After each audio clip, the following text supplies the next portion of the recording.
breaking a little bit of the ice, but this is serious. The guy's been to all the clubs, he's had all the girls, but he sees there's something missing, there's a void. She's been hustled and she's made a little money and she's sick of being used and abused and all this stuff, and people are ready to get serious. Yeah. You know what? But there's a lot of things out there, a lot of confusion for some people.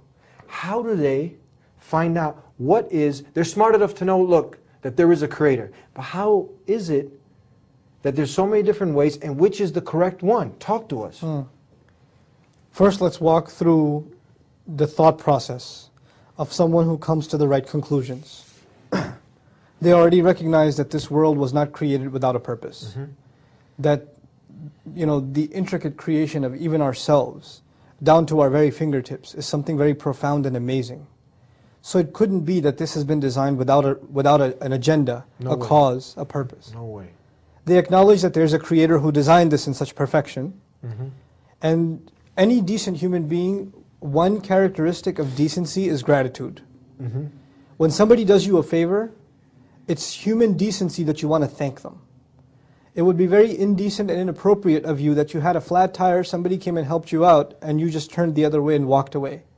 Or drove off. That's just rude. It's not appropriate. It's not common decency. Not at all. And human beings have a sense of common decency across religions and culture. Absolutely, yeah. So when you realize there's a creator, you realize that he's created you in such a powerful way, and he's given you abilities that he hasn't given other creatures. Yeah. And he's given you, all of these faculties, not just your physical faculties, which are amazing enough. Like none of us paid for our eyes, and none of us, bought our hands anywhere. They were just given to us. And there are so many others that don't have these things. So one acknowledges, first of all, that these things were given to him or her without them having to pay for them. And then on top of that, their sustenance, water, the air they breathe, the family they enjoy, the house, whatever they may have, they've been poured upon from every direction with all sorts of favors, none of which they had to pay for. It was just kind of handed down to them. So the very least decent person, well, in some way in their mind, they want to be grateful. So even you'll find the people that aren't very religious, if they win the championship, will say, I thank God. Yeah. Right? There's some sense of decency, right? But in addition, there's also a sense of appreciation. In addition to praise, or rather gratitude, there's praise and appreciation. Meaning he didn't just help us, he helped us in such a profound way. And his creation and his creative power is so incredible. Just the vastness of this universe, if you ever ponder over that. Just look at the sky one day and just look at its flawless end to end. That in itself would make you in awe of the creative power of this one creator. We're not even going to name him yet. We acknowledge then that this creator who made me, who has a purpose, well, who's the best person, or the best individual, or entity rather, that can tell me my purpose? Think about this. If I made this cup, well, I made it for a purpose. The manufacturer of something manufactures something for a reason. You make a car so it drives. You build a house to live in, right? So when human beings construct something, design something, then there's a purpose in mind for which they're designed. So when you acknowledge there's a creator and he created me, and he created me quite well, with this profound intellect that he gave me and all these faculties and abilities, then what purpose do I have? Where am I going to find my purpose? Well, you go back to the manufacturer. You go back to the creator to find your purpose. You can't figure it out yourself, you have to ask him, because he's the one who designed you. So you acknowledge that you are actually, this Lord that's over you, the one who's been providing for you and sustaining you and taking care of you, just like he's the Lord of everyone else, he's the only one that can dictate your purpose. But you also come to another really powerful conclusion, that up until now in your life, maybe you're 25 years old. For 25 years in your life, you didn't live up to your purpose because you didn't even know what it was, right? So you've been in violation of your purpose. Now let's take a step back. If you have, if I own a computer and it doesn't do what I want it to do, right? It crashes. I can chuck it out. I can throw it away. I own it. I bought it for a purpose. It didn't fit that purpose, so I got rid of it. Back in the old days, some farmer gets a cow, right? A cow stops giving milk. He got it for the purpose of milk. It stops giving milk, what does he do? Slaughters the cow. But you come to the conclusion that you were created for a purpose. There's a Lord over you who expects that you live up to your purpose, but for these 25, 20, 19, 18, whatever years of your life, you've been violating that purpose because you didn't even know there was a purpose. You didn't even acknowledge it. But did He punish you for it?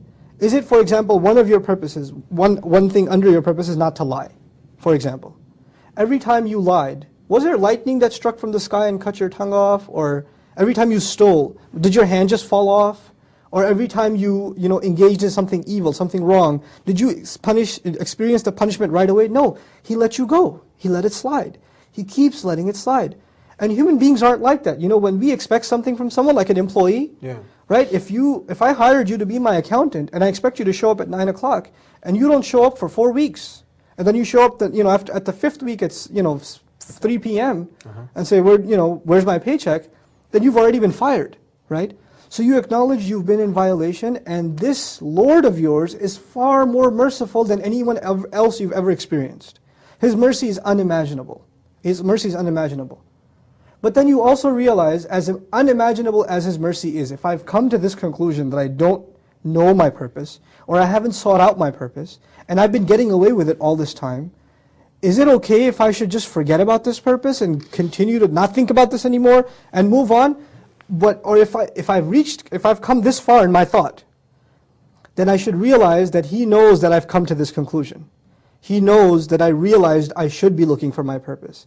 So if I stop my search here and say, I'm thinking too deep, better go back to the life of partying, then there will be consequences. I will have to pay for everything that I did.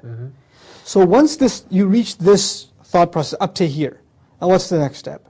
You turn to this Creator, this mysterious Creator that you don't yet know, and you declare one thing to Him. I acknowledge that You're my Creator. I acknowledge that I'm supposed to be in service to You. Whatever I do in this life is supposed to live up to Your purpose that You set for me, but I cannot fulfill that purpose on my own because I don't know where to start. You need guidance. I don't have anything. So even if I want to serve You, how am I going to do so unless You help me? Unless You help me. So far you're with me in the thought process. Gotcha. First there was appreciation. Then there was His amazing mercy that He let you slide so far. Then there was the idea that there's going to be consequence, so you better get your act together. Then there's the idea that you ask Him, I'm going to worship You, I want to turn to You, I want to give myself up to You, we need direction but I now. need Your help. We need direction. We need direction. So now when you ask Him for direction, you ask Him for guidance. You ask Him for the way, the clear, straight way to live your life. But you also come to another conclusion. If in fact He is as merciful, if in fact this is the truth, then you can't be the only one. This must have happened before you. There must have been people before that asked for this guidance, sincerely. And there must be people before that were given this guidance, right? So you ask Him, instead of being left out on your own, you ask Him to show you a path that other people have already walked. People have already got, and that He favored upon, right? And then there must be other people who asked for that path. Now listen to this carefully. They asked for that path, they got the path. It's like me asking you for directions, you gave me directions, but I didn't follow those directions, right? I didn't follow those directions. That's such a person who asks for the favor, gets the favor, and then disregards the favor, is someone who the Creator must be very angry with. There's a person who didn't even get the favor, but there's a person who got the favor and then disregarded it. Saw the truth and then put it aside. This person is worthy of the Lord's wrath. And then finally there's a person who asked for the favor, got that favor, received that favor, but then mixed his own thoughts and desires into that favor.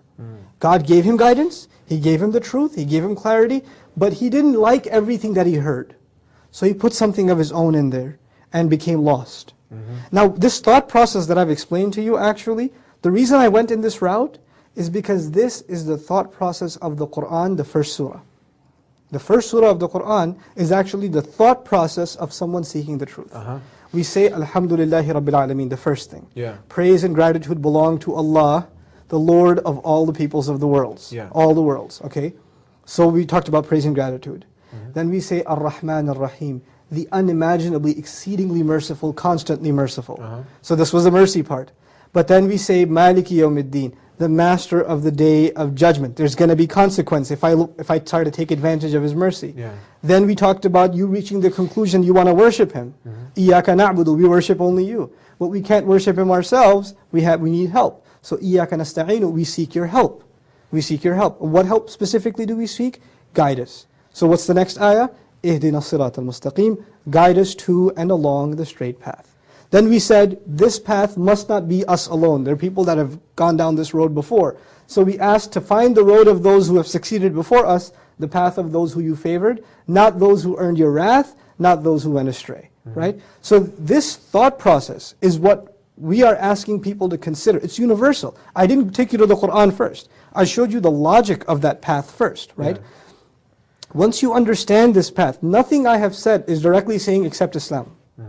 All we're saying is be sincere to the Creator, be grateful to Him, accept Him as your Lord, ask Him to show you the path sincerely, and ask Him to show you those who walked down this path before and succeeded, and keep you away from those who walked down this path but then got lost, then went astray, or earned God's wrath, earned Allah's wrath, right? Now for people who are seeking this truth, what is the measuring stick? The first measure is your own conscience. That's the first measure. The second measure is, if in fact it is from God, then it has to meet one primary standard. And that primary standard is, there can be no one between me and the worship of that one true God. Nobody in the middle. Nobody in the middle. There can be those who show me that path. But I'm not going to worship these people that are showing me the path. I'm only going to take their teachings to get to the path, because they may be the ones Allah favored. Just like I asked to show me some role models, some guides. Yeah. So these are people that are role models, not ones to be worshipped, but rather to be looked at as role models, as guides.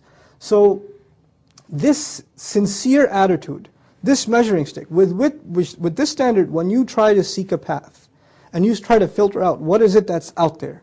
What are the things that people are calling towards? And you find, and then in that quest, when we ask you humbly to consider, just sincerely look at Islam, sincerely look at the Qur'an, what is it asking you to do? What is it asking you for? What is it demanding from people?